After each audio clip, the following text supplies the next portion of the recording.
guys, welcome all of you. So let us discuss Indian polity. So basically గా మనకి ఇక్కడ Indian పాలిటీకి బదులు భారత రాజ్యాంగం ఇండియన్ కాన్స్టిట్యూషన్ అనేది మనకి సిలబస్ లో ప్రొవైడ్ చేయడం జరిగింది.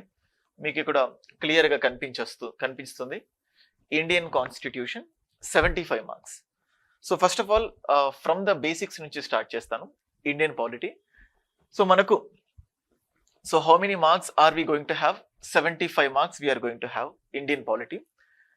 ఈ ఇండియన్ పాలిటీలో స్టూడెంట్స్ ఫస్ట్గా ఎక్కువగా భయపడేది ఏంటంటే ఆర్టికల్స్ చదవాలి, లేకపోతే అమెండ్మెంట్స్ చదవాలి, లేకపోతే ఆ అమెండ్మెంట్స్కి సంబంధించిన సంవత్సరాలు చదవాలి. సో ఇలాంటి కైండ్ ఆఫ్ పర్సెప్షన్, ముఖ్యంగా కేసులు అంటే నిన్న ఒక కేసు, ఇవాళ ఒక కేసు. ఇవాళ కూడా సుప్రీంకోర్టు మనీష్ సిసోడియాకు సంబంధించి ఆయన రిమాండ్ని పొడిగించాలి అని చెప్పేసి వాళ్ళు అడిగినప్పుడు, సో ఆమ్ ఆద్మీ పార్టీ మొత్తాన్ని కూడా ఇందులో చేర్చకూడదా, లేకపోతే ఇలా అలిగేషన్స్ ఉన్నప్పుడు అలాంటి ప్రజాప్రతినిధులకు సంబంధించి ఎలా డీల్ చేయాలి. ఇప్పుడు ఫర్ సపోజ్ చూడండి, ఆంధ్రప్రదేశ్లో చంద్రబాబు నాయుడు అరెస్ట్కి సంబంధించి మీరు చూస్తే, సో చాలా వరకు ఇన్ఫ్లుయెన్షియల్ పీపుల్ సాక్షుల్ని తారుమారు చేయొచ్చు అన్న ఉద్దేశంతో రిమాండ్ కంటిన్యూ చేయాలి. అంటే ప్రజాప్రతినిధులు అలిగేషన్స్ ఉన్నప్పుడు ఎన్నికల్లో పోటీ చేయొచ్చా, ఇటువంటివి మనం చూస్తూనే ఉన్నాము. సో ఈ కేసెస్ గురించి కూడా స్టూడెంట్స్ కంగారు పడతారు. సో మీ అందరికీ నేను చెప్తుండే ఏంటంటే, జస్ట్ మనం సిలబస్ ఏదైతే కవర్ చేయబోతున్నామో, సిలబస్లో అంటే నేను క్లాసెస్ ఏవైతే చెప్పబోతున్నానో డీటెయిల్డ్గా సిలబస్లో ఉన్న ప్రతి అంశాన్ని లైన్ టు లైన్ మీకు చెప్తాను. అన్నీ మీకు సిలబస్తో పాటు సిలబస్లో డైరెక్ట్గా ఇండైరెక్ట్గా ఏమున్నాయో ఇవన్నీ కూడా కవర్ చేస్తాను. ఎందుకంటే polity is a deciding subject. 75 మార్కులు. కొంచెం గట్టిగా ఫోకస్ చేస్తే ఈజీగా 70 మార్క్స్, 65 కూడా కాదు, 70 మార్కుల్ని మనం ఈజీగా తెచ్చుకోవచ్చు. అంటే కొన్ని అన్సర్టెన్ సబ్జెక్ట్స్ ఉంటాయి. ఇప్పుడు for suppose science and technology కొత్తగా వచ్చింది, అందరికీ కొత్తది, అంటే చాలా విస్తృతంగా చదవాల్సి ఉంటుంది. ఇండియన్ పాలిటీ ఎంత చూస్తున్నా, భారత రాజ్యాంగం ఎంత చూస్తున్నా, దీనికంటూ కొన్ని సరిహద్దులు ఉంటాయి. క్లియర్గా దీని లోపటి నుంచి సిలబస్ అడగడానికి ఛాన్స్ ఉంటుంది.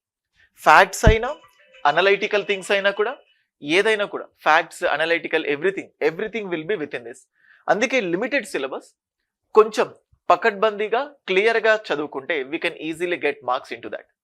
అండ్ ఇంకొకటి, so first of all syllabus గురించి డిస్కస్ చేద్దాం. ఇండియన్ పాలిటీ సిలబస్ కవర్ చేసిన తర్వాత ఫస్ట్ ఫ్యూ క్లాసెస్ నేనేం చెప్తానంటే, బేసికల్గా ఏ సబ్జెక్ట్ చదివినా NCERT classes are very very important అంటుంటారు, ఎన్సీఆర్టీస్ చదవాలి అంటుంటారు. సో తెలుగు మీడియం వాళ్ళకు కొంచెం ఇబ్బంది అవుద్ది. నా క్లాసెస్లో ఎప్పుడైనా కూడా 6th క్లాస్ నుంచి 12th క్లాస్ వరకు, 6th క్లాస్ నుంచి 12th క్లాస్ వరకు అన్ని ఎన్సీఆర్టీస్, ఎవ్రీ ఎన్సీఆర్టీ, అంటే జనరల్గా ఎన్సీఆర్టీస్లో ఏవైతే కొన్ని బేసిక్స్ ఉంటాయో అవి చదవడానికి టైం పడుతుంది. ఆ బేసిక్స్ అన్నిటినీ కవర్ చేసి I will start this subject. And ఇంకొకటి, ఇండియన్ పాలిటీ చదవాలంటే ఫస్ట్ చారిత్రక నేపథ్యం చదివి, తర్వాత ప్రియాంబుల్ చదివి, తర్వాత ఫండమెంటల్ రైట్స్, రాజ్యాంగ రచన, ఇట్లా అని మీరు అనుకోకండి. సిలబస్లో వాళ్ళు ఒక ఆర్డర్లో ఇచ్చారు, కానీ నేను చెప్పే పద్ధతి ఎలా ఉంటుందంటే ఎగ్జాక్ట్గా, అంటే ఏ కాన్సెప్ట్స్ నుంచి చదివితే స్టూడెంట్స్ మైండ్లో కూర్చుంటాయి అన్నట్లుగా నేను చెప్తాను. అందుకే స్టార్టింగ్ నేను ప్రాథమిక హక్కులు కానీ, లేకపోతే పీఠిక ప్రవేశిక కానీ, రాజ్యాంగ రచన కానీ, లేకపోతే చారిత్రక నేపథ్యం కానీ, ఇవేవి కూడా చెప్పను. సో నేనే కాదు, మార్కెట్లో ఎవరైనా కూడా నా అలా చెప్పరు ఈ కాన్సెప్ట్. నేను జనరల్గా స్టార్టింగే శాసన సభ అంటే శాసన వ్యవస్థ, ఆ శాసన వ్యవస్థ నుంచి స్టార్ట్ చేస్తాను. నేనేమనుకుంటానంటే స్టూడెంట్స్కి శాసన వ్యవస్థ క్లియర్గా అర్థమవుతే సిలబస్ మొత్తం, అంటే పాలిటీని మీరు ఇంకా క్లియర్గా అర్థం చేసుకుంటారు అని చెప్పి చెప్తున్నాను. ఇది ఫస్ట్ క్లాసు, ఫస్ట్ డేకి సంబంధించి. అందుకే మళ్ళీ చెప్తున్నాను, మళ్ళీ సడన్గా మీరు కోర్స్ చూసిన తర్వాత డైరెక్ట్గా ఈ శాసన వ్యవస్థకు సంబంధించిన టాపిక్స్ ఉన్నప్పుడల్లా సార్ మీరు ఫస్ట్ నుంచి స్టార్ట్ చేయలేరు, ఇది కరెక్ట్ కాదు అని మీరు అనుకోకండి.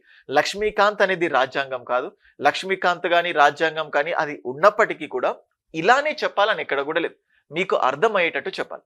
అండ్ మళ్ళీ ఇంకొకటి చెప్తున్నాను, బేసికల్గా మీకు ఇంటర్మీడియట్ కానీ ఈ టైంలో ఎక్కువ నెంబర్ ఆఫ్ మార్క్స్ ఏ సబ్జెక్ట్లో వచ్చాయంటే సాంస్క్రిట్లో వచ్చాయంటారు. ఈ సాంస్క్రిట్లో ఇన్ని సబ్జెక్ట్స్ మీరు ఎలా పొందగలిగారు అనే క్వశ్చన్ అడిగితే డెఫినెట్గా ఎలా వచ్చాయి కూడా మాకే తెలియదు అంటారు. కానీ ఎవరికి అడిగినా 95+ మార్క్స్ ఉంటాయి. ఈవెన్ 90 మార్క్స్ వచ్చినా చాలా తక్కువ మార్కులు అన్నట్టు సాంస్క్రిట్లో. ఎగ్జాక్ట్గా ఇండియన్ పాలిటీలో కూడా 75 మార్కుల్లో 65+ మార్కులు మీరు ఈజీగా సాధించగలుగుతారు. ఎలా సాధించామో కూడా మీకు తెలీదు, కానీ సాధించేటట్టు నేను క్లాసెస్ చెప్తాను. క్లాసెస్ చెప్పిన తర్వాత 2 రోజులకు డెఫినెట్గా మీ నుంచే నాకు రెస్పాన్స్ వస్తుంది. అందుకే ఆల్రెడీ ప్రీ రికార్డెడ్ వీడియోస్ ఉన్నాయి. ఉన్నప్పటికీ కూడా I'm going to start this live classes. ఒకవేళ లైవ్ క్లాసెస్ మిస్ అయినా కానీ మీకు అవే రికార్డెడ్ వర్షన్ కూడా అవైలబుల్ ఉంటాయి. సో బైలింగ్వల్లో చెప్తే అటు తెలుగు ఇటు ఇంగ్లీష్ సమన్యాయం చేయలేకపోతున్నాము అన్న ఉద్దేశంతో కోర్స్ అది కూడా బెనిఫిటే. కానీ నా ఈ ఓన్ ప్లాట్ఫామ్లో so Telugu medium separate, English medium separate. తెలుగుకు తెలుగు ఉంటుంది, స్పష్టంగా తెలుగులో ఉంటుంది. ఇంగ్లీష్కి ఇంగ్లీష్ ఉంటుంది. అప్పుడు తెలుగు ఎక్కువ అవుతుంది, ఇంగ్లీష్ ఎక్కువ అవుతుంది అనే భావన ఉండదు. సో ఫస్ట్ క్లాస్ స్టార్ట్ చేసే ముందు బేసిక్ ఫౌండేషన్ క్లాస్తో ముందుకెళ్తాను. ఆ బేసిక్ ఫౌండేషన్ క్లాసెస్ స్టార్ట్ చేసే ముందు సిలబస్లో ఏముంది, ఆ సిలబస్ని ఎలా రిలేట్ చేసుకోవాలి. సో ఫస్ట్ సిలబస్ని ఒక స్టోరీ రూపంలో చెప్తాను. స్టోరీ రూపంలో సిలబస్ మొత్తం అంటే మీరు పాలిటీ సిలబస్ ఏంటంటే సిలబస్ తీసి చూడాల్సిన అవసరం లేదు. నేను చెప్పే ఈ స్టోరీ ఏదైతే ఉంటుందో ఈ స్టోరీ చాలు. ఏది అడిగినా పాలిటీ సిలబస్ ఇది అని మీరే చెప్తారు. సో అది విన్న తర్వాత ఒక్కొక్కటి అంచెలంచెలుగా ఫౌండేషన్ క్లాసెస్ని నేను మీకు చెప్తాను. ఓకేనా? So let us go with this. So syllabus గురించి డిస్కస్ చేసే ముందు మీరు రిపబ్లిక్ అనే తెలుగు మూవీ చూసే ఉంటారు. రిపబ్లిక్ అందులో 3 గుర్రాలు ఉంటాయి. శాసన వ్యవస్థ, కార్యనిర్వాహక వ్యవస్థ అండ్ అలాగే న్యాయ వ్యవస్థ అని. ఇది అందరూ వింటుంటారు, మీ చిన్నప్పటి నుంచి కూడా వింటుంటారు. ఒక 3 వ్యవస్థలు ఉంటాయి అని చెప్పేసి. సో ఆ కంటెక్స్లో నేను మీకు ఇక్కడ క్లియర్గా ఎక్స్ప్లెయిన్ చేయడానికి ట్రై చేస్తాను. Just minute. సో మీకు ఆ కంటెక్స్లో ఎక్స్ప్లెయిన్ చేయడానికి ప్రయత్నిస్తాను. ఓకేనా? So let us go with this. So ఇప్పుడు చూడండి, జనరల్గా రాజులు కింగ్స్ యూజ్ టు రూల్ అంటే రాజులు ఎప్పుడైనా కూడా పరిపాలించే టైము ఏన్షియంట్ టైమ్స్ తీసుకోండి. అయితే ఈ ప్రాచీన కాలంలో మనం ఒక ప్రాబ్లమ్ని అంటే బేసికల్గా పవర్స్ అన్ని కూడా కింగ్స్ చేతుల్లోనే ఉంటాయి. ఏదైనా పని చేయండి, ఏదైనా ఒక పని చేయాలనుకుంటే ఫస్ట్ మనం ఆ పని చేయాలంటే ఫస్ట్ మనకి ఏం కావాలంటే ప్లాన్ వేస్తాం. అంటే ఫస్ట్ ఒక ఇల్లు కన్స్ట్రక్ట్ చేద్దాం అనుకుంటున్నాం అనుకోండి, ఒక ఇల్లుని కన్స్ట్రక్ట్ చేయాలనుకుంటే దానికి సంబంధించి క్లియర్ కట్ ప్లాన్ అనేది ఇంజనీర్ వేస్తాడు. ఇంజనీర్ ప్లాన్ వేసిన తర్వాత దాని ప్రకారం దాని ఎగ్జిక్యూషన్ అనేది ఉంటుంది. ఎగ్జిక్యూషన్ అంటే దాని ఇంప్లిమెంటేషన్ అంటే దాని అమలు. అంటే కేవలం ఇక్కడనేమో ఫస్ట్ ఇల్లు కన్స్ట్రక్ట్ చేయాలంటే మనకు ఫస్ట్ ఏం కావాలంటే ఒక ప్రణాళిక. సో ప్రణాళిక కావాలి అండ్ ఆ ప్రణాళికను అమలు చేయాలి. అయితే నెక్స్ట్ ఆ ప్లాన్ వేసేటప్పుడు, ప్రణాళిక రచించేటప్పుడు, ఆ ప్రణాళికను అమలు చేసేటప్పుడు ఇందులో కొన్ని మనకు లోపాలు ఉంటాయి. ఆ లోపాలు ఏవైతే ఉంటాయో దాన్ని సరిదిద్దడం. ఓకే, సో సరిదిద్దడం కూడా ఖచ్చితంగా ఉండాలి. సరిదిద్దడం అంటే ఒక తీర్పు లాంటిది. అంటే మనం చేస్తుంది కరెక్టా కాదా అన్నట్టు దాన్ని మనం తీర్పు అనే కంటెక్స్ట్లో కూడా చెప్తాం. అంటే మీరు ఏ పని చేయాలన్నా జనరల్గా ఒక ప్రణాళిక రచించాలి, ఆ ప్రణాళికను అమలు చేయాలి, ఆ అమల్లో ఏవైనా లోపాలు ఉంటే చూసుకోవాలి. మీరు గ్రూప్ 2 ఎగ్జామ్కి రియల్గా ప్రిపేర్ అవుతే సో ఫస్ట్ గ్రూప్ 2 ఎలా ప్రిపేర్ కావాలో తెలుసుకుంటారు. తెలుసుకున్న తర్వాత తెలుసుకున్నారు కాబట్టి ఏ బుక్ చదవాలి, సో దాన్ని అమలు చేస్తారు, చదవడం స్టార్ట్ చేస్తారు. అంటే మీరు తెలుసుకునే క్రమంలో లోపాలు మీకు తెలియాలి, చదివే క్రమంలో లోపాలు మీకు తెలియాలి. ఆ లోపాలు తెలియాలంటే చెప్పడానికి ఒక సీనియర్ ఆస్పిరెంటో లేకపోతే ఒక గైడ్ అనేది ఉండాలి. సో ఇది మన డైలీ లైఫ్లో మనం చూస్తాం. సో ఎగ్జాక్ట్గా ఇదే క్రమంలో ఇదేలాగా రాజులు కూడా జనరల్గా ఇప్పుడు ఇంకో కాన్సెప్ట్ తీసుకుందాం. రాజులు జనరల్గా పాతకాలంలో ఏదైనా వర్క్స్ చేయాలనుకుంటే వాళ్ళు ఏం చేసేవాళ్ళంటే శాసనాలు అంటాం. సో మనకి ఇక్కడ ఏంటంటే పదాలు కొంచెం మారుతాయి. శాసనాలు అంటే నా రాజ్యంలోని ప్రజలందరికీ మంచి రోడ్డు వ్యవస్థ ఉండాలి, మంచి సుఖ సంతోషాలతో రోజు పని కల్పించేటట్టు ఉండాలి. అంటే నా రాజ్యంలోని ప్రజలందరికీ ఖచ్చితంగా పని కల్పించడం జరుగుతుంది. అంటే దాన్ని నేనేమంటున్నానంటే ఒక నిబంధన, ఒక రూల్, దాన్ని శాసనం చేస్తాడు. అంటే రూల్స్ ఫ్రేమ్ చేయడాన్ని శాసనాలు అంటాం. సో మనకు నియమ నిబంధనలు అంటాం కదా, వాటిని ఫ్రేమ్ చేయడాన్ని శాసనాలు అంటున్నాం. ఇప్పుడు ఇక్కడ ఏం చేస్తున్నానంటే శాసనాలు వచ్చింది, ఫైన్. ఇప్పుడు నువ్వు ఒక రూల్ పాస్ చేసావు. నా రాజ్యంలోని ప్రజలందరికీ పని కల్పిస్తున్నాను. ఏ పని కల్పిస్తున్నావు, ఎక్కడ కల్పిస్తున్నావు, డబ్బులు ఎలా ఇస్తున్నావు, అవన్నీ కూడా క్లియర్గా నువ్వు రూల్స్ రాస్తావు, శాసనాలు. అయితే వాళ్లకు పని కల్పించాలి అని ఏదైతే రూల్ పెట్టుకున్నావో దాన్ని నువ్వు అమలు చేయాలి. అంటే డిఫరెంట్ ప్లేసెస్లో ఇదిగో ఇక్కడ వీళ్ళకు పని కల్పించాను, వీళ్ళు పనులు చేయాలి. ఇప్పుడు చేస్తున్న పని కరెక్ట్గా అంటే రాజు రూల్స్ తీసుకొచ్చినప్పుడు మీరు తీసుకొచ్చిన రూల్స్లో ఏవైనా తప్పులు ఒప్పులు ఉన్నాయా, లేకపోతే దాన్ని అమలు చేసే క్రమంలో ఏవైనా తప్పులు ఒప్పులు ఉన్నాయా అని చూడ్డానికి మనకు తప్పు ఒప్పు చెప్పడానికి ఒక న్యాయ వ్యవస్థ అనేది ఉండాలి, న్యాయం అనేది ఉండాలి. ఫైన్, ఈ మూడు ఎలాగో మీకు అర్థమైంది. అయితే రాజుల కాలంలో ఏమైందంటే శాసనాలు ఎవరు చేసేవాళ్ళు? రాజు. శాసనాల్ని అమలు చేసేది రాజు. ఈ చేస్తున్న శాసనాలు కానీ అమలు చేస్తున్న వాటిని కానీ తప్పు ఒప్పు అంటే అది చెప్పే న్యాయం చెప్పేది కూడా రాజు. అంటే రాజే న్యాయాలు చెప్తాడు, రాజే శాసనాలు చేస్తాడు, ఆ శాసనాల్ని రాజే అమలు చేస్తాడు. అంటే ఇప్పుడు జస్ట్ ఒక హ్యూమన్ టెండెన్సీ తీసుకోండి. మీ దగ్గరికి ఎవరైనా వచ్చి మీరు ఒక ప్లాన్ వేశారు, ఒక సివిల్ ఇంజనీర్ ఎవరు అంటే మీరు ఒక సివిల్ ఇంజనీరింగ్ చేశారు, చాలా అమోఘంగా చదువుకున్నారు, ఒక ప్లాన్ వేశారు. ఎవరు ఒక కామన్ మ్యాన్, ఇంజనీరింగ్ అంటే ఏంటో కూడా తెలియదు. సో కామన్ మ్యాన్ మీ దగ్గరకు వచ్చి సార్ మీరు వేసిన ప్రణాళిక కరెక్ట్ కాదు, ఇలా చేస్తే బాగుంటుంది అని మీకు సలహా ఇచ్చాడు అనుకోండి, డెఫినెట్గా మీ ఈగో అంటే మీ మనసు నొచ్చుకుంటుందా లేదా? అంటే నేను సివిల్ ఇంజనీరింగ్ చేశాను, అసలు ఈయన ఏం చేయలేదు, ఏం చేయకపోయినా కానీ సో ఇది వచ్చేసి ఇతను వచ్చి నాకు సలహా చెప్తున్నాడు అనే స్టేజ్కి వెళ్ళిపోతుంది. అంటే ఆలోచన అంటే ఒక కామన్ మ్యాన్గా మనం ఆలోచిస్తేనే వేరే వాళ్ళ సలహాలు చెప్తే వినం. అలాంటప్పుడు ఒక రాజు రూపొందించిన శాసనాన్ని ప్రజలు వచ్చి అడిగితే రాజు ఒప్పుకోడు. రాజు రూపొందించిన శాసనాల్ని అమలు చేసేటప్పుడు రాజు చెప్పినా వినడు. అంటే ఆయన చెప్పిందే కరెక్ట్. ఇవన్నీ రాజుల చేతుల్లో, ఒక్క వ్యక్తి చేతుల్లోనే, రాజు చేతుల్లోనే ఉన్నప్పుడు అంటే రాజు మంచోడైతే మంచి శాసనాలు మంచిగా అమలవుతాయి, మంచిగా న్యాయం చెప్తారు. కానీ రాజు మంచివాడు కాకపోతే అల్టిమేట్గా అంటే సఫర్ అయ్యేది ఎవరు అంటే ప్రజలు. అల్టిమేట్గా సఫర్ అయ్యేది ఎవరు? ప్రజలు. అవునా కదా? అందుకోసం ఏం చేస్తారంటే రాజు మంచోడైతే ప్రజలకు మంచి జరుగుతుంది. సో రాజు మంచివాడు కాకపోతే ప్రజలకు మేలు జరగదు. అంటే ప్రజలకు మంచో చెడో అనేది రాజు పైన డిపెండ్ అవ్వడం కరెక్ట్ కాదు. అందుకోసం ఏం చేశారు, ఇలా పనులు ఏవైతే ఉన్నాయో శాసనాలను రూపొందించడం, శాసనాల్ని అమలు చేయడం, దానికి తీర్పులు చెప్పడం ఒక్కళ్ళ చేతుల్లో ఉండకూడదు. దాన్ని డివైడ్ చేయాలి. ఒకళ్ళు శాసనాలు చేస్తారు, ఒకళ్ళు దాన్ని అమలు చేస్తారు, ఇంకొకరు తప్పో ఒప్పో చెక్ చేస్తారు. సో అట్లాగా సో ఈ కాన్సెప్ట్ దీన్నే డివిజన్ ఆఫ్ పవర్స్ అంటాం. సో దీన్నే అధికారాల విభజన అంటాం. సో ఈ డివిజన్ ఆఫ్ పవర్స్ ఇలా చేస్తే బాగుంటుంది అన్న ఫీలింగ్ ఎవరి దగ్గర నుంచి వచ్చిందంటే మాంటెస్క్యూ. అంటే ఇతను ఒక ఫ్రెంచ్ ఫిలాసఫర్ మాంటెస్క్యూ నుంచి ఇది రావడం జరిగింది. సో అయితే ఈయన తీసుకొచ్చిన తర్వాత అంటే దానికి ఆయన పెట్టింది ఏంటంటే ఫస్ట్ శాసనాల్ని రూపొందించే దాన్ని మనం ఏమంటామంటే శాసన వ్యవస్థ అంటాం. శాసన వ్యవస్థ. సో దీన్ని మనం శాసన వ్యవస్థ అంటాం. దాన్ని అమలు చేసే వాళ్ళని మనం ఏమంటామంటే కార్యనిర్వాహక వ్యవస్థ అంటాం. కార్యనిర్వాహక వ్యవస్థ అంటే ఎగ్జిక్యూటివ్, కార్యనిర్వాహక వ్యవస్థ. అలాగే తప్పో ఒప్పో చెప్పేదాన్ని మనం ఏమంటామంటే న్యాయ వ్యవస్థ అంటాం. తప్పో ఒప్పో చెప్పేదాన్ని మనం ఏమంటామంటే న్యాయ వ్యవస్థ. సో దీన్ని మనం న్యాయ వ్యవస్థ అంటాం. సేమ్ రాజుల కాలంలో ఏదైతే చూసామో ఈ మూడు థింగ్స్ మనకి ఇక్కడ కనబడుతున్నాయి. సో శాసన వ్యవస్థ, కార్యనిర్వాహక వ్యవస్థ, న్యాయ వ్యవస్థ, ఈ మూడు ఉన్నాయి. సో శాసన వ్యవస్థ, కార్యనిర్వాహక వ్యవస్థ, న్యాయ వ్యవస్థ, ఈ మూడు థింగ్స్ ఉన్నాయి. సో ఈ మూడు ఇప్పుడు శాసన వ్యవస్థ అంటే ఏంటంటే మనం ఇప్పుడు జనరల్ గా 2 types ఆఫ్ థింగ్స్ ఉంటాయి. బేసికల్ గా మనకు 2 రకాల వ్యవస్థలు. ఒకటి దీని ఏంటంటే ఏకకేంద్ర వ్యవస్థ. ఏకకేంద్ర వ్యవస్థ. ఎప్పుడైనా కూడా సమాజంలో 2 రకాల థింగ్స్ ఉంటాయి. ఏకకేంద్ర వ్యవస్థ, ఇంకొకటి సమాఖ్య వ్యవస్థ. ఏకకేంద్ర వ్యవస్థ అండ్ ఇంకొకటి సమాఖ్య వ్యవస్థ. ఏకకేంద్ర వ్యవస్థ, సమాఖ్య వ్యవస్థ.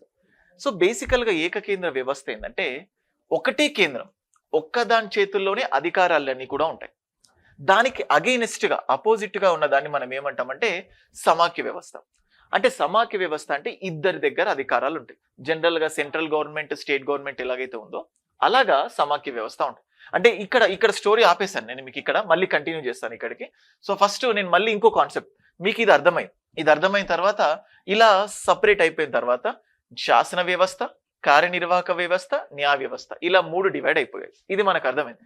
ఇది కొంచెం సేపు పక్కన పెట్టిన తర్వాత నెక్స్ట్ ఇది చెప్తున్నా. జనరల్ గా ప్రపంచంలో 2 రకాల వ్యవస్థలు ఉంటాయి. సో ఒకటి ఏకకేంద్ర వ్యవస్థ, ఇంకొకటి సమాఖ్య వ్యవస్థ. ఒక్కరి చేతుల్లోనే అధికారాలు ఉంటాయి ఏకకేంద్ర వ్యవస్థ, ఇద్దరి చేతుల్లో అధికారాలు ఉంటే సమాఖ్య వ్యవస్థ అంటారు. అయితే సమాఖ్య వ్యవస్థ అనే కాన్సెప్ట్ ఎందుకు వచ్చింది అంటే క్లియర్ గా ఫర్ సపోజ్ ఇప్పుడు ఇండియాను సమాఖ్య వ్యవస్థ లాగా ఉంచాలనుకున్నారు. సమాఖ్య వ్యవస్థ ఉంచినప్పుడల్లా కూడా ఖచ్చితంగా ఇటు కేంద్రంలో సెంట్రల్ గవర్నమెంట్, రాష్ట్రంలో స్టేట్ గవర్నమెంట్ ఉంటాయి. ఈ 2 ఉంటాయి. ఈ 2 కాన్సెప్ట్ వచ్చినప్పుడల్లా కూడా ఎవరికి ఎంత మేరకు అధికారాలు ఇవ్వాలి అంటే కేంద్రంకి ఎంత పరిధి ఉండాలి, రాష్ట్రంకి ఎంత పరిధి ఉండాలి అనే కాన్సెప్ట్ వస్తుంది. కేంద్రంకి ఎంత పరిధి, రాష్ట్రానికి ఎంత పరిధి అని చెప్పేసి. సో ఇప్పుడు ఫర్ సపోజ్ నేను I just tell you this example. ఒక ఫాదర్ ఎగ్జాంపుల్ తీసుకోండి. Take the example of a father. ఇప్పుడు ఒక ఫాదర్ కి జనరల్ గా ఒక్కడే కొడుకున్నాడు అనుకోండి, ఒకటే కొడుకు ఒకటే కూతురు అనుకోండి. అప్పుడు ఫాదర్ కి ఆస్తి పంపకాలకు సంబంధించి ఏదైనా అవసరం పడుతుందంటే ఏం అవసరం పడదు. కానీ ఇదే ఫాదర్ కి టూ సన్స్ ఉన్నారనుకోండి, ఇదే ఫాదర్ కి 2 సన్స్ లేకపోతే 2 డాటర్స్ ఉన్నారనుకోండి. ఫస్ట్ ఎదురయ్యే ప్రాబ్లం ఏంటి చెప్పండి? అంటే ఆస్తిగా అదే కాన్సెప్ట్ అని కాదు, బట్ బేసికల్ గా ఎప్పుడు చూసేది. ఇప్పుడు ఈ ఫాదర్ కి 10 ఎకరాల ల్యాండ్ ఉందనుకోండి. ఇది మెయిన్ రోడ్. ఇక్కడ ఈయనకు ఒక 5 ఎకరాలు ల్యాండ్ ఉంది. ఊరి చివర ఇక్కడ ఒక 2.5 ఎకరాలు, ఇక్కడ ఒక 2.5 ఎకరాలు. సో క్లియర్ గా ఈ 2.5 ఎకరాలు, ఈ 2.5 ఎకరాలు ఒకరికి, ఈ 5 ఎకరాలు ఒకరికి అంటే సరిపోతుందా? సరిపోదు.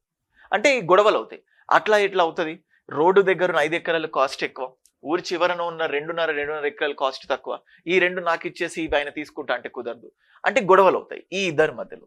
ఒకవేళ గొడవల్ని ఓవర్కమ్ చేయాలంటే ఫాదర్ ఏం చేస్తాడంటే ఇద్దరి మధ్యలో అంటే క్లియర్ గా వీళ్ళ రాయాలి. ఇక్కడ ఇది ఒక కొడుక్కి, ఇదొక కొడుక్కి, ఇదొక కొడుక్కి, ఇదొక కొడుక్కి, లేకపోతే ఒక కూతురికి ఇలా డివైడ్ చేయాలి. అంటే ఇద్దరు అనే కాన్సెప్ట్ వచ్చినప్పుడు ఎవరికి ఎంత అనేది క్లియర్ గా ఉండాలి. ఎవరికి ఎంత అనేది క్లియర్ గా లేకపోతే ఖచ్చితంగా వాళ్ళిద్దరి మధ్యలో గొడవలు వస్తాయి. మీరు చూడండి, ఔరంగజేబ్ చనిపోయిన తర్వాత వారసత్వ యుద్ధం జరిగింది. మీర్ కామరుద్దీన్ ఖాన్, నిజాముల్ ముల్క్, ఆయన చనిపోయిన తర్వాత వారసుల మధ్య యుద్ధం జరిగింది.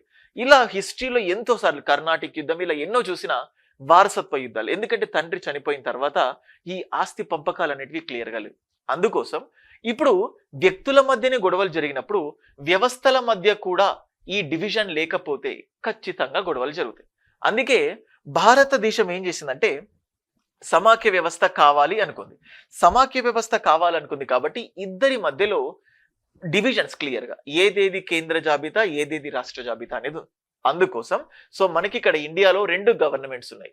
ఒకటి సెంట్రల్ గవర్నమెంట్, ఒకటి స్టేట్ గవర్నమెంట్. సో ఎవరి చేతుల్లో ఏముంటావి అనేటిది ఏంటంటే సో మనకు బేసికల్ గా షెడ్యూల్స్ ఉంటాయి. నేను ఫస్ట్ దాంట్లో చెప్తాను. ఇప్పుడు మనకి ఏముంటుందంటే అందులో చూడండి ఇక్కడ సో కేంద్రానికి ఏముంది, సో అక్కడ కేంద్ర జాబితా, కేంద్రానికి ఏముంది అనేది చూస్తారు, కేంద్ర జాబితా. తర్వాత రాష్ట్రం చేతిలో ఏమి ఉంది అని చెప్పి చూడటానికి ఉన్నప్పుడు దాన్ని మనం ఏమని పిలుస్తామంటే రాష్ట్ర జాబితా అని పిలుస్తాం. ఇద్దరికి మధ్యలో ఉన్నదాన్ని ఏమని పిలుస్తామంటే దాన్ని మనం ఉమ్మడి జాబితా అంటాం. So this is nothing but దీన్నే మనం ఉమ్మడి జాబితా అంటాం. దీన్నే ఉమ్మడి జాబితా అంటాం.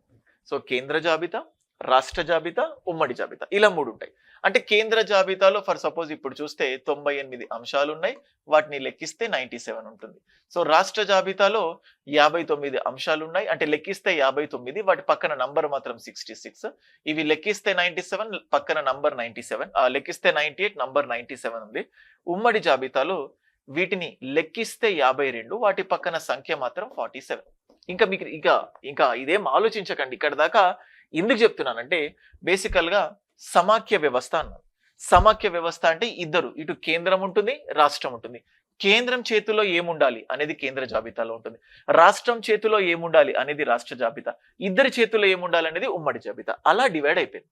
సో ఇది మళ్ళీ నేను ఇక్కడికి టాపిక్ కి మళ్ళీ వస్తాను. సో ఇప్పుడు ఇక్కడ నేను చెప్తుంది ఏంటంటే మన దేశం సో క్లియర్ గా సమాఖ్య వ్యవస్థ లాగా ఉండాలనుకుంది.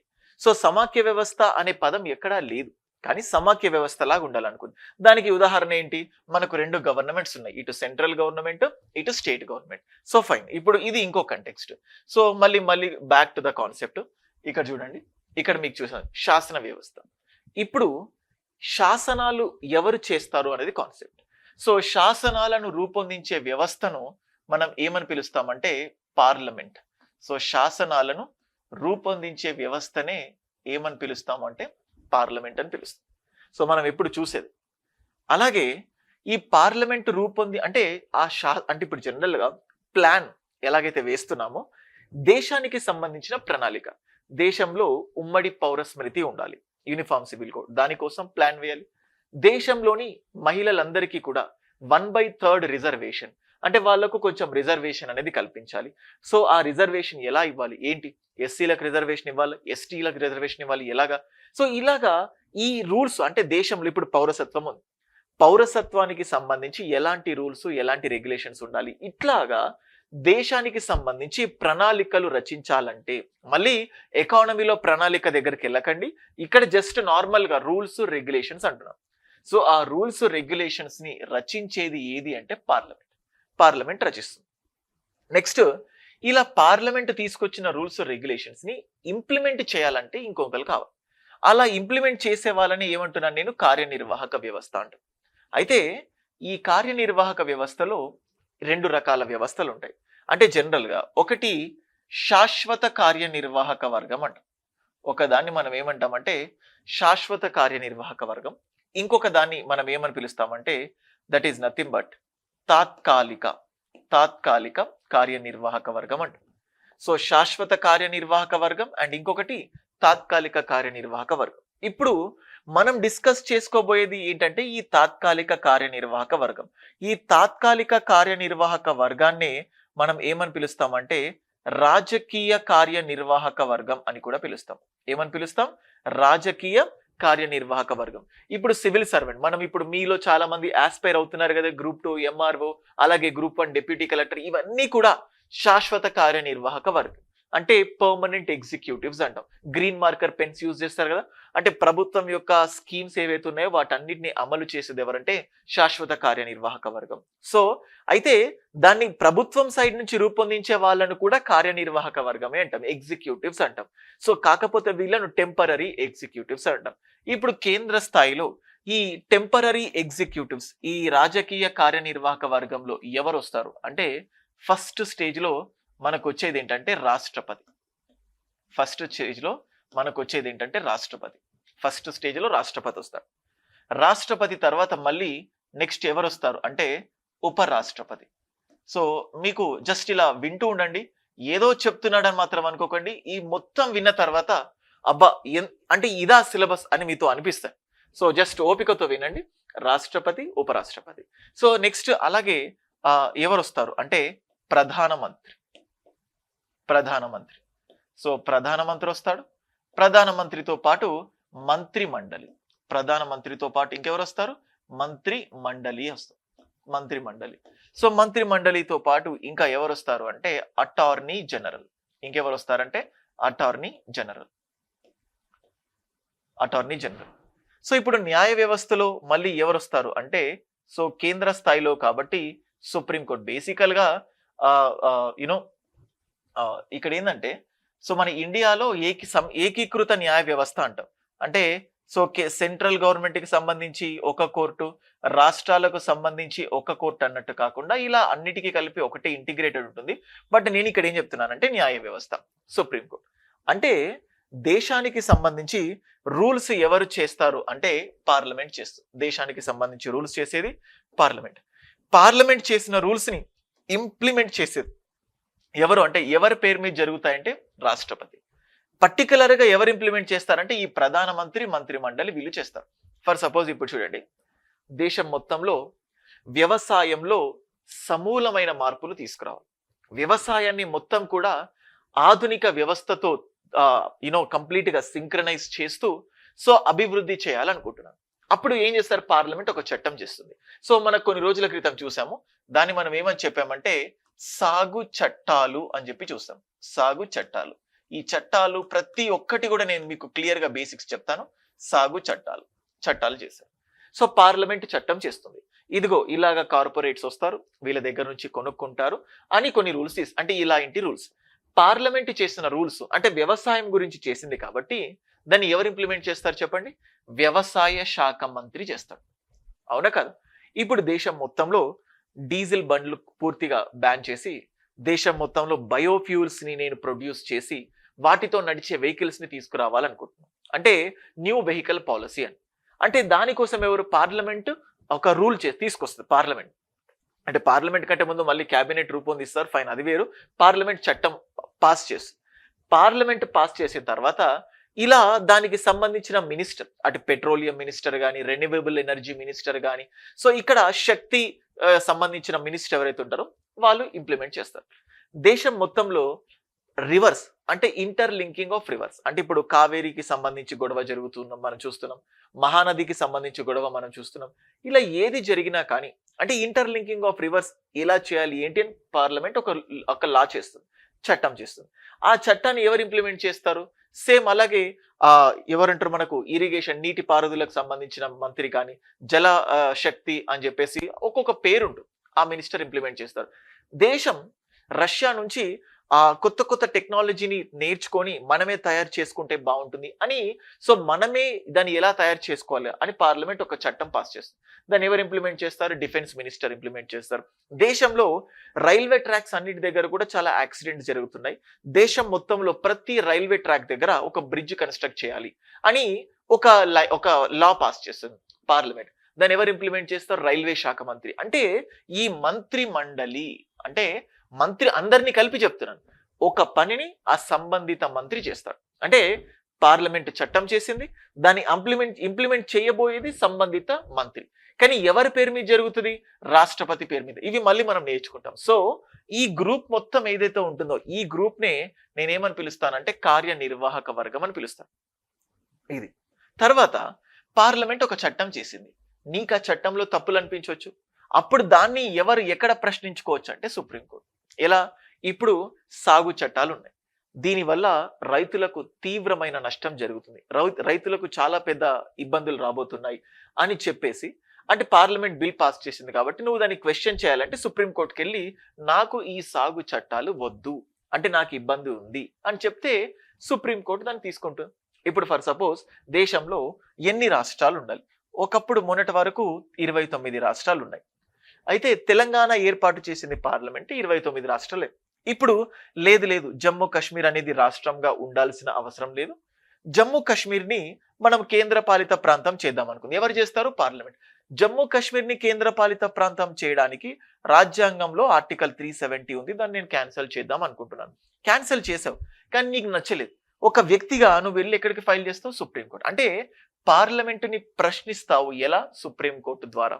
ఇప్పుడు సేమ్ అలాగే సరే పార్లమెంట్ ఆర్టికల్ 370ని రద్దు చేసింది, ఆ ఆర్టికల్ 370 రద్దుని ఇంప్లిమెంట్ చేసేది ఎవరంటే హోంమంత్రి, హోంశాఖ మంత్రి.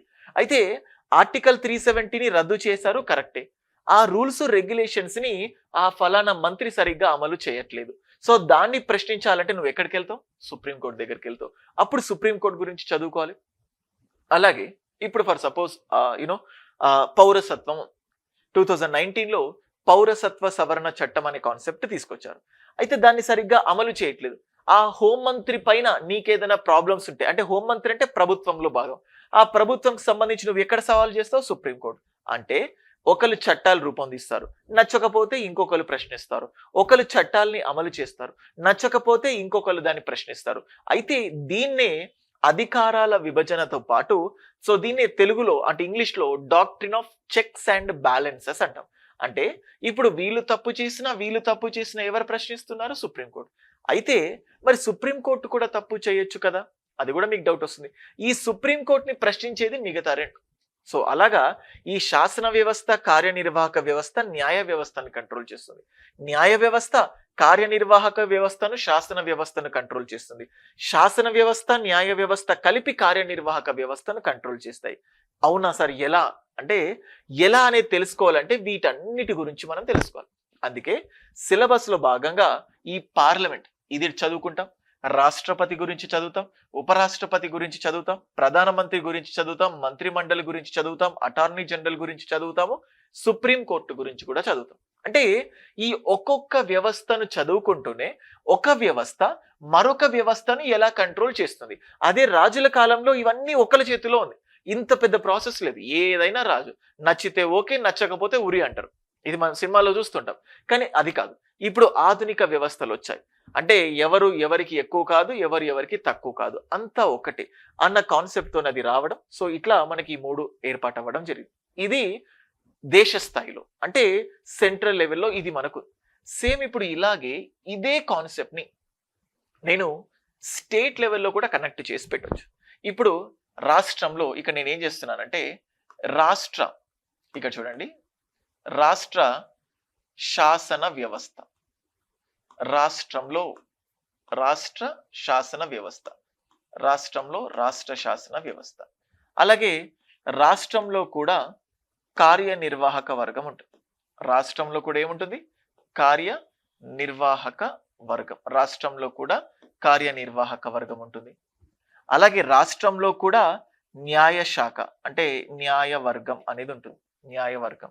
రాష్ట్రంలో కూడా న్యాయశాఖ, న్యాయవర్గం ఉంటుంది. సో ఈ రెండు ఉన్నాయి. ఇప్పుడు రాష్ట్రంలో శాసనాలు ఎవరు రూపొందిస్తారు, ఎవరు చేస్తారు అని చెప్పి చూస్తే మనకి ఇక్కడ మనకు కనిపిస్తుంది. ఇక్కడ చూడండి, రాష్ట్ర శాసనసభ. మనకి ఇక్కడ ఎవరు చట్టం చేస్తుందంటే రాష్ట్ర శాసనసభ. సో నెక్స్ట్ చూడండి, ఇప్పుడు కార్యనిర్వాహక వర్గం, రాష్ట్రానికి సంబంధించిన కార్యనిర్వాహక వర్గం. సో ఏముంది ఈ రాష్ట్ర కార్యనిర్వాహక వర్గానికి సంబంధించి? ఇది చూస్తే రాష్ట్రంలో మనకి ఎవరు ఉంటారంటే governor. Who will be there in the state. రాష్ట్రంలో ఎవరు ఉంటారంటే గవర్నర్ ఉంటాడు. గవర్నర్ తో పాటు ఇక్కడ రాస్తున్నాను చూడండి, సీఎం, ముఖ్యమంత్రి ఉంటాడు. ఎందుకంటే రాష్ట్రంలో డిప్యూటీ గవర్నర్ ఉండడు, సీఎం ఉంటాడు. రాష్ట్రంలో మంత్రి మండలి ఉంటుంది, కౌన్సిల్ ఆఫ్ మినిస్టర్స్. అలాగే రాష్ట్రంలో ఎవరు ఉంటారంటే అడ్వకేట్ జనరల్. రాష్ట్రంలో అడ్వకేట్ జనరల్ ఉంటాడు. రాష్ట్రంలో అడ్వకేట్ జనరల్ ఉంటాడు. అలాగే రాష్ట్రంలో న్యాయవర్గం ఉంది. న్యాయవర్గం కాబట్టి మనకి ఇక్కడ ఏమొస్తుందంటే high court. So what are we going to have అంటే హైకోర్టు. ఇలా మూడు ఉంటాయి. ఇప్పుడు రాష్ట్ర శాసనసభ తీసుకోండి. ఇప్పుడు ఆంధ్రప్రదేశ్కి ఎన్ని రాజధానులు ఉండాలి?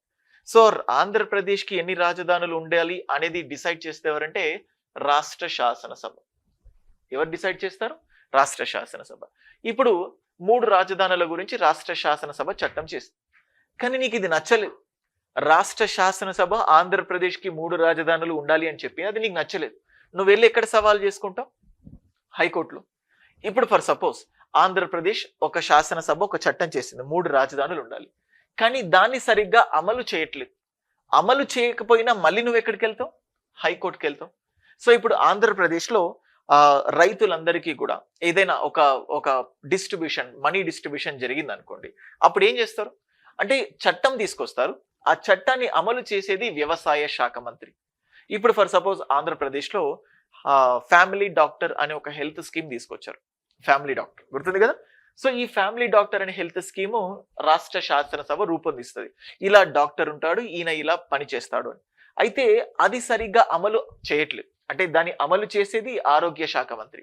ఈ ఆరోగ్య శాఖ మంత్రి దాన్ని సరిగ్గా ఇంప్లిమెంట్ చేయకపోతే ఆరోగ్య శాఖ మంత్రి ఆ మంత్రిత్వ శాఖకు సంబంధించి నువ్వు ఎక్కడ ఫైల్ చేయొచ్చు? హైకోర్టులో. అంటే చట్టానికి సంబంధించి నువ్వు క్వశ్చన్ చేయొచ్చు, దాని అమలుకు సంబంధించి కూడా నువ్వు క్వశ్చన్ చేయొచ్చు. ఇప్పుడు ఫర్ సపోజ్ ఇప్పుడు ఆంధ్రప్రదేశ్లో జీవో నెంబర్ 1 అని చెప్పేసి మనం న్యూస్ లో విన్నాం. జీవో నెంబర్ 1 బహిరంగ ప్రదేశాలలో కూడల్లో చిన్న చిన్న లేన్స్ లో బహిరంగ సభలు పెట్టొద్దు. పెడితే మేము దానికి అంగీకారం తెలుపం. అంటే ఇది ఫ్రీడమ్ ఆఫ్ స్పీచ్ కి అగేనెస్ట్ గా ఉంది. అంటే దాని జీవో తెచ్చింది ప్రభుత్వం. ప్రభుత్వం అంటే ఈ కార్యనిర్వాహక వర్గం. అది నీకు నచ్చలేదు, ఎక్కడికి వెళ్తావు? హైకోర్టు.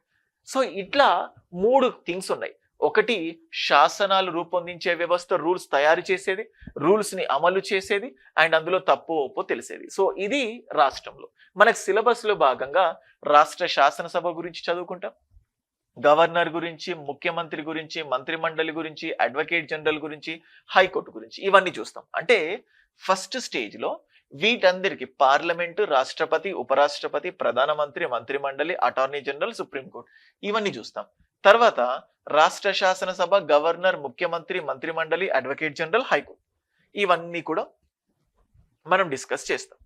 ఇప్పుడు ఇవన్నీ డిస్కస్ చేసిన తర్వాత ఇప్పుడు మనకు ఇంతకుముందు ఏం చెప్పానంటే ఈ సమాఖ్య వ్యవస్థ అనే కాన్సెప్ట్ మీకు చెప్పాను. సమాఖ్య వ్యవస్థ. సో సమాఖ్య వ్యవస్థలో రెండు ఉంటాయని చెప్పాను. ఒకటి కేంద్ర స్థాయిలో కేంద్ర ప్రభుత్వం, రాష్ట్ర స్థాయిలో రాష్ట్ర ప్రభుత్వం.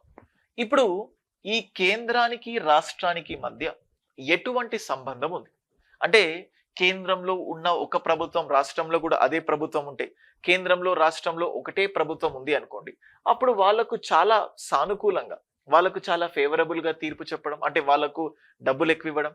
కేంద్రంలో ఒకటి, రాష్ట్రంలో ఇంకొక నచ్చని ప్రభుత్వం ఉంటే వాళ్ళకి ఎక్కువ డబ్బులు ఇవ్వకపోవడం, వాళ్ళని తక్కువ చేయడం, ఇట్లా ఎన్నో రకాలుగా కేంద్ర ప్రభుత్వానికి రాష్ట్ర ప్రభుత్వానికి మధ్యలో మంచి సత్సంబంధాలు ఉంటాయి పాజిటివ్ గా.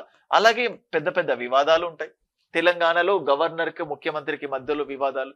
సో ఒక నామినేషన్ ప్రక్రియలో భాగంగా కొంతమందిని నామినేట్ చేస్తే గవర్నర్ ఒప్పుకోలేదు. తమిళనాడులో మంత్రినే నేను వద్దంటున్నాను అని చెప్పేసి గవర్నర్ చెప్పడం. అలాగే రాజస్థాన్ లో ముఖ్యమంత్రికి మరియు గవర్నర్ కి మధ్యలో గొడవలు జరగడం. కానీ ఆంధ్రప్రదేశ్ లో మనం చూడం, అది మధ్యప్రదేశ్ లో చూడము, అలాగే మనం మహారాష్ట్రలో చూడం. అంటే సేమ్ పార్టీ అయితే ఒకటి, సేమ్ పార్టీ కాకపోతే ఇంకొకటి. ఇట్లా సహజమే. అంటే అన్నదమ్ముల మధ్య గొడవలు ఎట్లయితే ఉంటాయో, సో ఈ సమాఖ్య వ్యవస్థలో కేంద్ర ప్రభుత్వానికి రాష్ట్ర ప్రభుత్వానికి మధ్యలో గొడవలు ఉంటాయి. ఆ గొడవలు ఉండడం సహజం. సో అయితే ఈ కేంద్ర ప్రభుత్వానికి రాష్ట్ర ప్రభుత్వానికి ఏంటి చూడాలంటే, మనకు ఈ రెండిటికి సంబంధించి డిస్కస్ చేయాలంటే కేంద్ర రాష్ట్ర సంబంధాలు, అంటే వీళ్ళిద్దరి మధ్యలో రిలేషన్స్ ఎట్లున్నాయి, సో దీన్ని కేంద్ర రాష్ట్ర సంబంధాలు అని చెప్పేసి చూస్తాం. సో కేంద్ర రాష్ట్ర సంబంధాలు చూస్తాం. చూసిన తర్వాత అయితే జనరల్ గా ఒక ఇద్దరు మనుషుల మధ్య ఏదైనా గొడవ జరిగింది అనుకోండి, మనం మూడో వ్యక్తిని పిలుస్తాం. అరే ఏం జరిగింది, అసలు ఎందుకు గొడవలు జరుగుతాయి, ఈ గొడవ సర్దు మనగాలంటే ఏం చేస్తే బాగుంటుంది అని మూడో వ్యక్తిని పిలుస్తాం. అట్లాగా ఇప్పుడు కేంద్రానికి రాష్ట్రానికి సంబంధాలు కొంచెం చెడినప్పుడు, కొంచెం దూరం అవుతున్నప్పుడు కొన్ని కమిషన్స్ ఏర్పాటు చేశారు. అంటే మూడో వ్యక్తి లాగా. అదేంటి, ఫర్ సపోజ్ 1966 లో ఏఆర్సి అంటే పరిపాలన సంస్కరణ కమిటీ, 1969 లో రాజమన్నార్ కమిటీ అని తమిళనాడు ఏర్పాటు చేసింది. 1973లో ఆనందపూర్ సాహిబ్ తీర్మానం అని, 1977 లో వెస్ట్ బెంగాల్ మెమోరాండం అని, 1983లో సర్కారియా కమిషన్, 2010 లో so Punchhi commission, Madan Mohan Punchhi. So 1983లో వచ్చిన అది 1988 నుంచి ఆ రిపోర్ట్ బయటికి వచ్చింది. అయితే కేంద్ర రాష్ట్ర సంబంధాలు చదవాలి. ఈ సంబంధాలను మెరుగుపరచడానికి ఏర్పాటు చేయబడ్డ కమిటీలేంటి, ఆ కమిటీల యొక్క సిఫారసులు ఏంటి, ఇవన్నీ కూడా మనం డిస్కస్ చేస్తాం. కేంద్ర రాష్ట్ర సంబంధాలు అంటే నీకు కేంద్రం తెలియాలి, రాష్ట్రం తెలియాలి, అప్పుడు ఈ ఇద్దరి మధ్యలో సంబంధం అనేది నీకు అర్థమవుతుంది. సో అలాగే రాష్ట్రానికి మధ్య కూడా సంబంధాలు ఎలా ఉన్నాయి ఇది తెలియాలి. అంటే ఇప్పుడు మొత్తంగా పాలిటీ అంటే ఏంటి, స్టడీ ఆఫ్ గవర్నమెంట్. గవర్నమెంట్ అంటే 3 ఆర్గాన్స్ ఉంటాయి. ఒకటి లెజిస్లేచర్ శాసన వ్యవస్థ, ఒకటి ఎగ్జిక్యూటివ్ కార్యనిర్వాహక వ్యవస్థ, ఇంకొకటి జుడిషియరీ న్యాయ వ్యవస్థ. ఈ 3 ఉంటాయి. సో కేంద్ర స్థాయిలో ఇది ఒకటి ఉంటుంది, రాష్ట్ర స్థాయిలో ఒకటి ఉంటుంది. సో ఇది చదువుతున్నాము, రాష్ట్ర స్థాయిలో దీన్ని చదువుతున్నాం. అప్పుడు ఈ రెండిటికి మధ్యలో ఉన్నదాన్ని కూడా డిస్కస్ చేస్తాం. ఇది ఫస్ట్, సెకండ్. దీని తర్వాత ఇదే కాదు, కింద స్థాయిలో కూడా ఇంకా అంటే దాన్ని పంచాయతీలు, మున్సిపాలిటీలు అంటాం. సో అంటే ఈ పంచాయతీలు, మున్సిపాలిటీలు, స్థానిక సంస్థలు అనే కాన్సెప్ట్ 73వ 74వ రాజ్యాంగ సవరణ చట్టం ద్వారా స్థానిక సంస్థలు అనే కాన్సెప్ట్ ని మనం తీసుకొచ్చినాం. తర్వాత రాష్ట్ర పంచాయతీలు, మున్సిపాలిటీలు కూడా ఏర్పాటు చేయడం జరిగింది. సో ఇప్పుడు మనం చూసిందంటే ప్రభుత్వం గురించి డిస్కస్ చేసాం. చేసిన తర్వాత ఇప్పుడు ఇవన్నీ కూడా ఎక్కడుంటాయి, ఇవన్నీ కూడా మన భారత రాజ్యాంగంలో ఉంటాయి. ఇదంతా కూడా మన భారత రాజ్యాంగంలో ఉంటుంది. సో ఇటువంటి రాజ్యాంగం ఎలా అవతరించింది, సో ఎలా అవతరించింది అంటే ఎలా ఇవాల్వ్ అవుతూ వచ్చింది, పరిణామం చెందుతూ వచ్చింది. అలాగే ఈ రాజ్యాంగం ఎలా అంటే బ్రిటిష్ కాలం నుంచి 1773 దీని గురించి ప్రత్యేకించి మెన్షన్ చేయకపోయినప్పటికీ మనం చూడాలి. 1773 రెగ్యులేటింగ్ యాక్ట్ నుంచి 1947 ఇండియన్ ఇండిపెండెన్స్ యాక్ట్ వరకు ఎలా వస్తూ వచ్చింది. ఆ తర్వాత మనకు ఈ రాజ్యాంగ రచన అంటే ఎలా ఈ రాజ్యాంగాన్ని రచించడం జరిగింది చూసిన తర్వాత ఇప్పుడు రాజ్యాంగం మొత్తం చదివాం. ఇప్పుడు పౌరులకంటూ కొన్ని హక్కులు ఉన్నాయి. సో అంటే మనము ఏదైనా కూడా మాట్లాడొచ్చు, ఎక్కడికైనా కూడా వెళ్ళొచ్చు. సో ఇలాంటి కొన్ని థింగ్స్ ఉంటాయి. దాన్ని నేను ఏమంటున్నానంటే ప్రాథమిక హక్కులు అంటాం. ప్రాథమిక హక్కులు అంటే మనం ఏ మతాన్నైనా అవలంబించొచ్చు, ప్రాక్టీస్ చేయొచ్చు. సో మైనారిటీలకు కొన్ని హక్కులు, అండ్ అలాగే ఎస్సీ ఎస్టీలకు కొన్ని హక్కులు, ఓబీసీలకు కొన్ని హక్కులు, ఎకనామికల్లీ వీకర్ సెక్షన్స్ కి కొన్ని హక్కులు. సో విద్యను ఎలా వ్యాప్తి చెందించాలి, విద్యా హక్కు. సో ఇలాగా ఆర్టికల్ 12 నుంచి ఆర్టికల్ 35 వరకు మనకు వివిధ రకాల ప్రాథమిక హక్కులు అనేటివి ఉంటాయి. సో మనం ఈ ప్రాథమిక హక్కులు చూస్తాం. ఈ ప్రాథమిక హక్కుల తర్వాత సంక్షేమ కార్యక్రమాలు. సో దాన్ని మనం ఏమంటామంటే రాజ్య విధాన. సో దాన్ని నేను ఏమని పిలుస్తానంటే రాజ్య విధాన. సో రాజ్య విధాన ఆదేశిక సూత్రాలు అంటాం. రాజ్య విధాన ఆదేశిక సూత్రాలు, రాజ్య విధాన ఆదేశిక సూత్రాలు, directive principles of state policy. అలా రాజ్య విధాన ఆదేశిక సూత్రాలు అవతరించాయి. తర్వాత పౌరులకంటూ కొన్ని రెస్పాన్సిబిలిటీస్ ఉంటాయి. దాన్నే విధులు అంటాం, ప్రాథమిక విధులు. అవి ఎలా వచ్చాయి? సో ప్రాథమిక హక్కులు, రాజ్య విధాన ఆదేశిక సూత్రాలు, ప్రాథమిక విధులు. ఇప్పుడు ఇవి నేర్చుకున్న తర్వాత దేశంలో ఎలక్షన్స్ జరపాలి. ఎలక్షన్స్ జరపాలి అంటే మనకి ఏం కావాలంటే సో మంచి ఎన్నికల సంఘం అనేది ఉండాలి. ఏముండాలి? మంచి ఎన్నికల సంఘం. మంచి ఎన్నికల సంఘం అనేది ఉండాలి. సో ఎన్నికల సంఘం ఉండాలి. సో ఆర్థిక పరంగా రాష్ట్రాలకు కేంద్రానికి మధ్య పంపిణీకి సంబంధించి మనకు ఒక ఆర్థిక సంఘం అనేది ఉండాలి. ఆర్థిక సంఘం.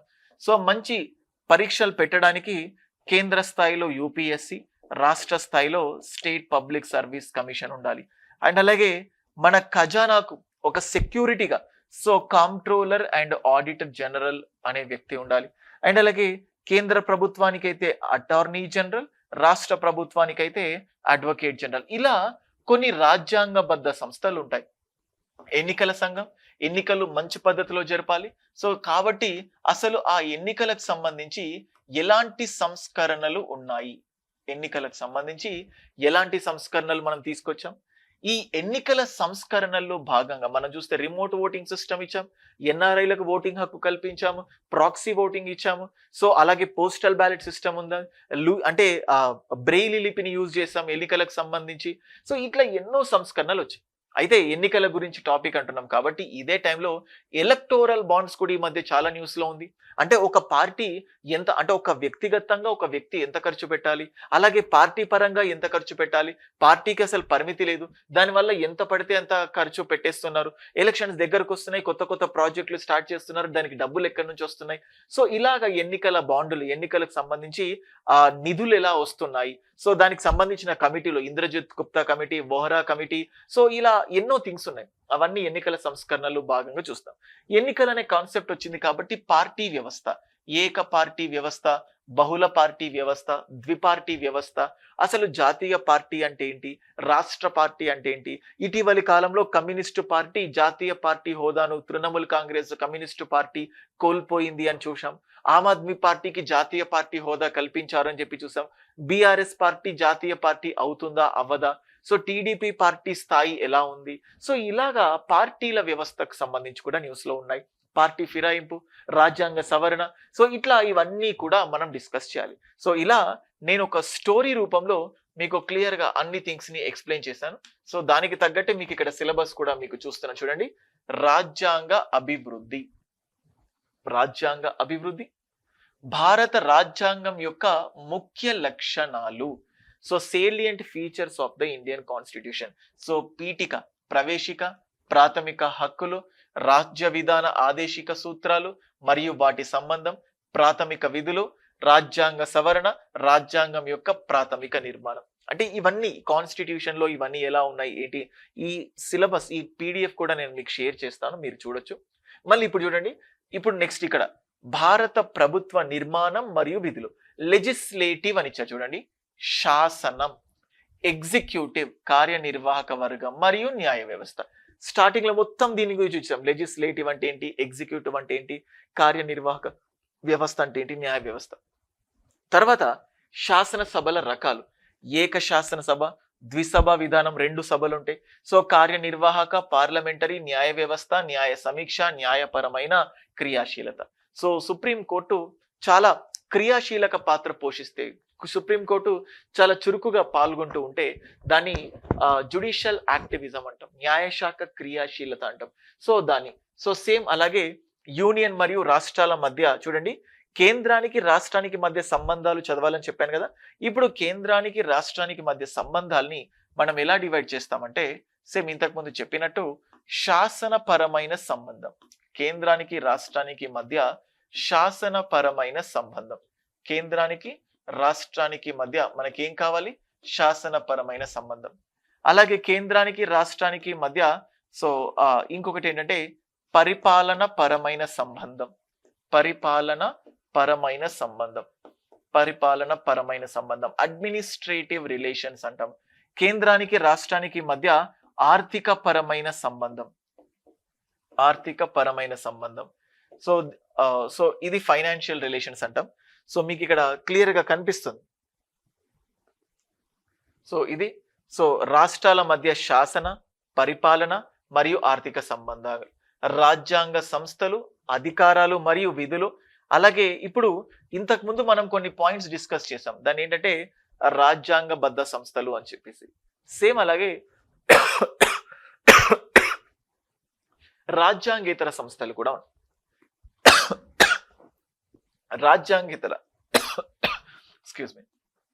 రాజ్యాంగేతర సంస్థలు అనే కాన్సెప్ట్ డిస్కస్ చేస్తే, సో మనకి ఇక్కడ NHRC, national human rights commission, NHRC వస్తుంది, నేషనల్ హ్యూమన్ రైట్స్ కమిషన్.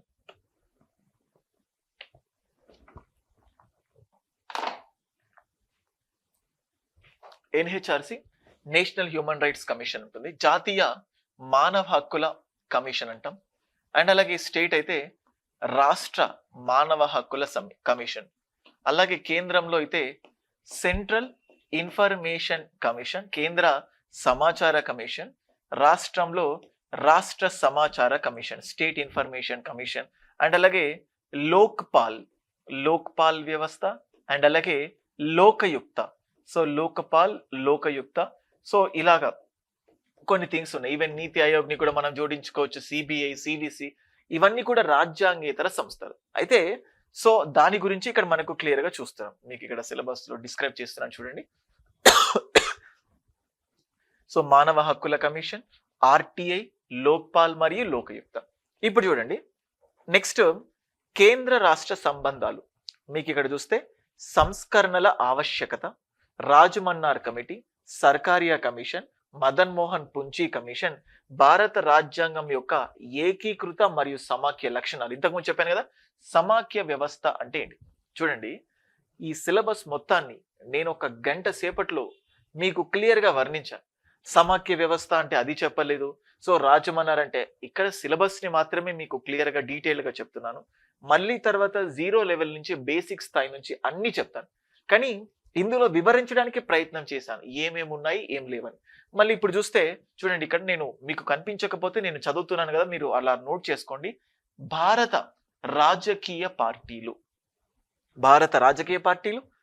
భారతదేశంలో పార్టీ వ్యవస్థ, జాతీయ మరియు రాష్ట్ర పార్టీల గుర్తింపు, ఎన్నికలు మరియు ఎన్నికల సంస్కరణలు, ఫిరాయింపు నిరోధక చట్టం, యాంటీ డిఫెక్షన్ లో, ఇవన్నీ కూడా నేను ఇప్పుడు చెప్పిన స్టోరీలో మీకు కనబడ్డాయి. వీటి తర్వాత కింద కేంద్రీకరణ, వికేంద్రీకరణ, సెంట్రలైజేషన్ వర్సెస్ డీసెంట్రలైజేషన్, అంటే కమ్యూనిటీ డెవలప్మెంట్ ప్రోగ్రాంలు, బలవంతరాయ్ మెహతా కమిటీ. అంటే ఇప్పుడు మనకు కేంద్ర రాష్ట్ర సంబంధాలను మెరుగుపరచడానికి ఇలా సర్కారియా కమిటీ, పుంచి కమిటీ ఇలాగైతే వచ్చాయో, అండ్ అలాగే పంచాయతీలను ఏర్పాటు చేయడానికి కూడా కొన్ని కమిటీలు వచ్చాయి. బల్వంతరాయ్ మెహతా, అశోక్ మెహతా, ఇలా కొన్ని కమిటీలు. సో 73, 74వ రాజ్యాంగ సవరణ చట్టాలు మరియు వాటి అమలు. సో ఆ కంటెక్స్ట్ లో మీకు ఇక్కడ ఎక్స్ప్లెయిన్ చేయడం జరిగింది. సో ఇక్కడ నేను మీకు అందుకే డైరెక్ట్ గా ఎలా ఎక్స్ప్లెయిన్ చేయాలి ఏంటని మీకు ఇక్కడ చూపించాను చూడండి.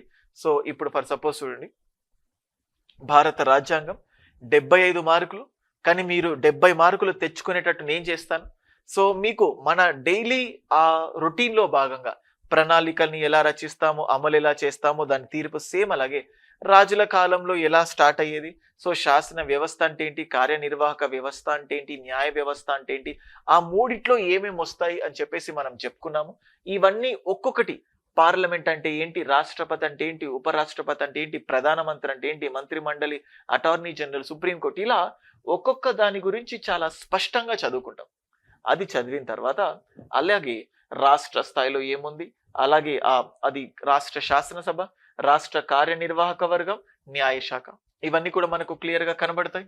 అండ్ ఇది అయిపోయిన తర్వాత నెక్స్ట్ సెంట్రల్ గవర్నమెంట్ ఏంటి, స్టేట్ గవర్నమెంట్ ఏంటి, సో ఈ ఇద్దరి మధ్యలో సంబంధాలు ఎలా ఉన్నాయి, కేంద్ర రాష్ట్ర సంబంధాలు ఎలా ఉండాలి ఏంటి, సో దానికి వచ్చిన డిఫరెంట్ కమిటీస్, సో శాసన వర్గం, కార్యనిర్వాహక వర్గం, న్యాయ వర్గం, సో ఇది చెప్పుకున్నాం. సో కింద స్థాయిలో 73, 74వ రాజ్యాంగ సవరణ చట్టం, అంటే ఇటువంటి రాజ్యాంగం ఎలా అవతరించింది, దాన్ని ఎలా రచించారు, మనకు ప్రాథమిక హక్కులు ఉన్నాయి, ప్రాథమిక విధులు ఉన్నాయి, ఆదేశిక సూత్రం ఉంది. దాని తర్వాత రాజ్యాంగబద్ధ సంస్థలు ఎలా ఉన్నాయి, సంస్కరణలు ఏంటి, పార్టీ ఏంటి, పార్టీల్ని ఎలా గుర్తిస్తాము, సో సేమ్ అలాగే. అండ్ తర్వాత రాజ్యాంగేతర సంస్థలు, సో సమాఖ్య వ్యవస్థ అనేది మీకు క్లియర్ గా ఒక తండ్రి కొడుకులకు మధ్యలో సంబంధం ఎలా ఉంటుందో మీకు సమాఖ్య వ్యవస్థను కూడా చాలా క్లియర్ గా వర్ణించాను. సో దీని గురించి 7వ షెడ్యూల్లో దీని గురించి వివరించడం జరిగింది. ఆ షెడ్యూల్స్ అనే టాపిక్ వచ్చినప్పుడు నేను మీకు చాలా క్లియర్ గా డిస్కస్ చేస్తాను. సో ఇది సిలబస్. సో ఇప్పుడు మీకు ఈ స్టోరీని గుర్తుపెట్టుకుంటే, అంటే నేను చెప్పిన ఆర్డర్ గుర్తుపెట్టుకుంటే మీకు ఆటోమేటిక్ గా సిలబస్ అర్థమవుతుంది ఇది అని. సో ఇలా ఒక్కొక్కటి చెప్పుకుంటూ స్టార్ట్ చేస్తూ ఉంటాము. సో ఫస్ట్ నేను ఒక పర్టికులర్ టాపిక్ నుంచి వెళ్తుంటాను. అండ్ ఇంకొకటి చూడండి, ఇప్పుడు నేను మీకు చూపించిన దాంట్లో